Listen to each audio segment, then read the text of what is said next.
염증은 구강 내 문제만이 아니라 그 전신과 연결될 수 있는 문제이고요. 우리 몸을 지속적으로 염증 상태로 만들어오기 때문에 구강에서 시작된 염증 때문에 전신에 문제가 생길 수도 있습니다. ដូច្នេះហើយសម្រាប់សុខភាពឬក៏បញ្ហាដែលមានលើអញ្ចាញធ្មេញរបស់យើងឬក៏អូម៉ារបស់យើងហ្នឹងវាមិនមែនគ្រាន់តែជាបញ្ហាក្នុងមាត់ទេតែវាជាបញ្ហាសុខភាពរាងកាយរបស់យើងទាំងមូលផងដែរ 그리고 그 동맥경화 혈관 변이에 대해서 간단하게 설명을 좀 드릴게요. ហើយខ្ញុំនឹងជម្រាបអំពីបញ្ហាសុខភាពមាត់ធ្មេញវានឹងជះឥទ្ធិពលទៅដល់បញ្ហាក្រឹងសរសៃឈាមដូចគ្នា 보통 이제 뭐 캄보디아 분들도 그렇지만 40, 50대가 되면 갑자기 쓰러져서 돌아가시는 분들이 있어요. បាទដូចតែអ្នកទាំងអស់គ្នាដឹងហើយថានៅប្រទេសកម្ពុជាក៏ដូចជាប្រទេសផ្សេងៗដែរអ្នកខ្លះមានអាយុ50ឆ្នាំជាងឬក៏មានវ័យរៀងចំណាស់បន្តិចគាត់ស្លាប់ដែរគេហៅថាគាំងបេះដូងឬក៏ដាច់សរសៃឈាមស្លាប់ជាមិនថាបាន 보통 이제 심장마비라고 해서 갑자기 심장이 멈추는 경우인데 이런 것들이 보통 구강과 연관되어 있는 것이 상당히 많아요. ហើយបញ្ហាគាំងបេះដូងដែលគេហៅដែលជាគិតកលដែលមកដែលយើងតែងតែហៅនោះគឺវាបណ្ដាលមកពីកត្តាជាច្រើនក្នុងនោះការសុខភាពមាត់ធ្មេញក៏ជាកត្តាមួយដែលប៉ះពាល់ទៅដល់សរសៃឈាមផងដែរ 제가 말씀드리는 얘기가 아니라 그 많은 연구 논문에서 나왔듯이 구강내 세균 때문에 전신으로 염증이 번져서 이게 이제 혈관의 흐름을 방해하고요. 동맥경화의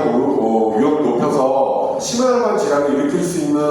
연구 보고가 상당히 많습니다. ហើយវាមិនមែនជាការលើកឡើងផ្ទាល់ខ្លួនរបស់ខ្ញុំទេប៉ុន្តែវាគឺជានិក្ខេបបទដែលលោកគ្រូវិជ្ជបណ្ឌិតជាច្រើនបានលើកឡើងថាបញ្ហាសុខភាពនៅក្នុងមាត់ធ្មេញរបស់យើងវានឹងប៉ះពាល់ទៅដល់បញ្ហានៃជំងឺពាក់ព័ន្ធជាមួយនឹងសរសៃឈាមដូចគ្នា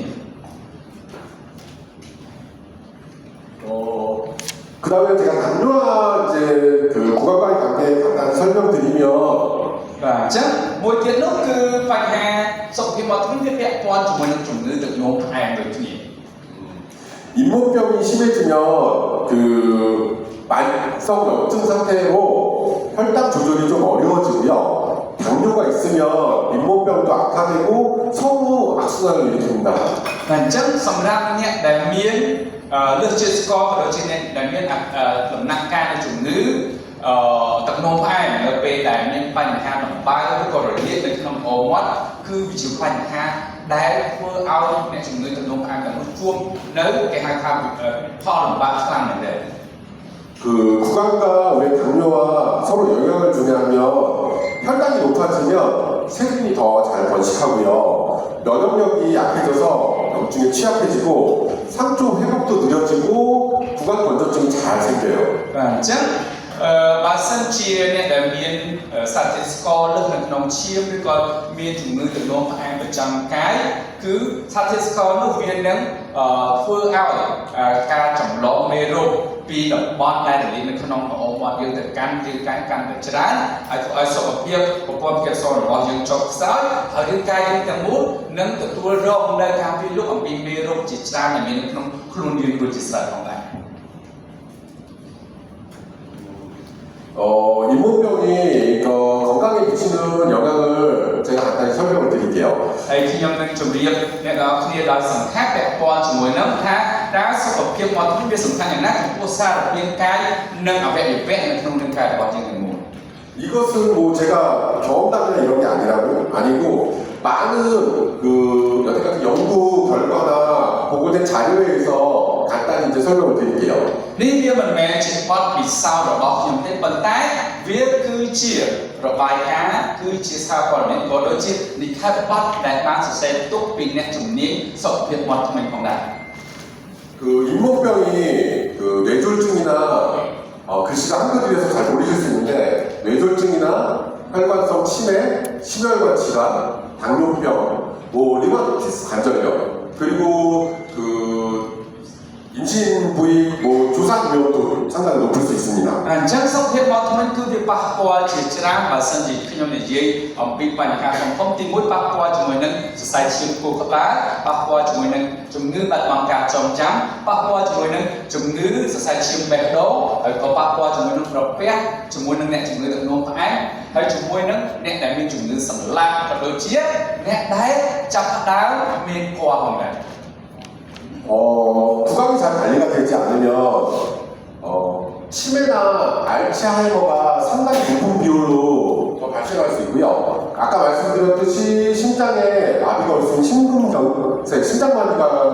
증가할 수 있는 확률도 상당히 높아져요. 거기다가 관절력도 높아지는 경우도 많고요. អញ្ចឹងបើសិនជាយើងមិនអាចមិនថែរក្សាសុខភាពបត់ថ្មីបានល្អប្រសើរទេអញ្ចឹងអត្រាដែលប្រឈមជាមួយនឹងជំងឺភ្លេចភ្លាំងកើនឡើងរហូតដល់ 10% ហើយអត្រាដែល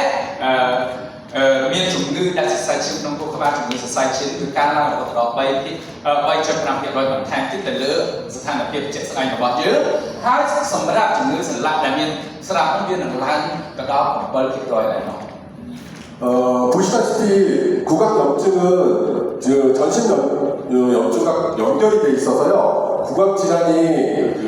전신 건강과 분리져서 얘기할 수는 없어요. 네, 그래서 항상 구강을 좀 청결하게 관리하시는 게 여러분의 삶의 질을 조금 더 높여드릴 거예요. ដោយដែលលោកអ្នកបានឃើញខ្ញុំបង្ហាញនេះហើយអញ្ចឹងសុខភាពមកថ្មីគឺវាតបជាប់ទាំងអស់ជាមួយសុខភាពអវយវៈទូទាំងរាងកាយរបស់យើងដូច្នេះហើយការថែទាំសុខភាពមកថ្មីគឺជាកត្តាសំខាន់បំផុតសម្រាប់ជីវិតប្រចាំថ្ងៃរបស់លោកអ្នក 이거는 뭐 한국 보험심사평가에서 그동안 했던 뭐 진료비 통계인데요. 한국에서는 보통 치주염이라고 해서 이 치아에 관련된 진료비 통계가 보통 항상 상위권에 올라와 있어요. បាទអញ្ចឹងនេះគឺជាតនន័យមួយដែលយកចេញពីក្រុមហ៊ុនធានារ៉ាប់រងជាមួយនឹងសុខភាពមាត់ថ្មីនៅប្រទេសកូរ៉េហើយការរលាកឆ្អឹងថ្មីឬក៏រលាកគល់ថ្មីហ្នឹងគឺជាបញ្ហាមួយដែលកើនឡើងខ្លាំងជាងគេជាប្រចាំដែរ 뭐 이게 한국의 문제만 아니고요. 캄보디아도 아마 구강 쪽의 문제가 상당히 많을 거라고 생각됩니다. ហើយខ្ញុំគិតថាវាមិនមែនជាបញ្ហាសម្រាប់ប្រទេសកូរ៉េតែមួយទេតួលេខនេះវាអាចជាតួលេខមួយប្រទេសកូរ៉េសម្រាប់ប្រទេសកូរ៉េប៉ុន្តែតួលេខនៅប្រទេសកម្ពុជាខ្ញុំគិតថាក៏ច្រើនមិនចាញ់នៅប្រទេសកូរ៉េដូចគ្នា 입안의 병이 보통 의료비의 많은 부분을 차지하고 있고요. 뭐 20세 이상에서 절반 이상, 뭐 40세 이상 10명 중에 8명. 노인들은 거의 대부분이 경험할 수 있는 질병입니다. ហើយពាក់ព័ន្ធជាមួយនឹងជំងឺរលាកគល់មានរលាកឬរលាកឆ្អឹងថ្មីនេះវាកើតឡើងដល់ 80% ទៅលើអ្នកអាយុ25ឆ្នាំដល់45ឆ្នាំហើយសម្រាប់អ្នកដែលអាយុ65ឆ្នាំឡើងទៅគឺ10អ្នកមានតែ10អ្នក 100% ដែលមានបញ្ហារលាកឆ្អឹងគល់ថ្មីនេះ 치주 질환이 그래서 뭐 특별한 사람이 걸리는 게 아니라 일반적인 모든 성인이 다 치주 질환에 노출될 수 있다고 생각하시면 됩니다. ហើយយើងអាចនិយាយបានថាគឺជាអត្រាមួយគឺវាអាចកើតឡើងចំពោះមនុស្សគ្រប់គ្នាដែលមានអាយុចាប់ពី25ឆ្នាំឡើងទៅលើអាការៈដែលមិនអាចរលាកឆ្អឹងគល់ថ្មីយើងដែរ 아까 계속 얘기 드리지만 이 흔한 질환이 전신병과도 연관이 되기 때문에 상당히 중요한 겁니다. ហើយខ្ញុំគិតថាវាគឺជាបញ្ហាមួយដែលអ្នកទាំងអស់គ្នាត្រូវតែចំណាយពេលវេលាគិតឡើងវិញពាក់ព័ន្ធជាមួយនឹងការថែទាំសុខភាពរាងកាយទាំងមូលដែលចាប់ផ្ដើមពីការថែសុខភាពមាត់ថ្មីនេះ 구강의 공통 위험 인자에 대해서 제가 간단히 설명드리면 구강염증과 계속 얘기하지만 전신 질환의 관계가 우리가 가장 주목해야 할 것인데요. អញ្ចឹងអ្វីដែលសំខាន់គឺបញ្ហារលាកឬក៏បញ្ហាដំបៅឬក៏បញ្ហាសុខភាពនៅក្នុងមាត់ថ្មីទាំងមូលនោះគឺវាប៉ះពាល់ដល់សុខភាពរាងកាយទាំងមូលដូចខ្ញុំជម្រាបដល់ដែរអញ្ចឹង 지금 흡연이나 음주나 이 불량한 생활 습관 같은 경우가 공통 위험 인자입니다. អញ្ចឹងបញ្ហាដែលនាំឲ្យគ្រោះថ្នាក់បំផុតសម្រាប់អ្នកដែលមានបញ្ បញ្ហាមកមួយនោះគឺការពិសាបរិយជាប្រចាំការពិសាគ្រឿងសង្វឹងជាប្រចាំក៏ដូចជាការប្រើប្រាស់នៅទម្លាប់រស់នៅប្រចាំថ្ងៃដែលមិនសមប្រកបផងដែរ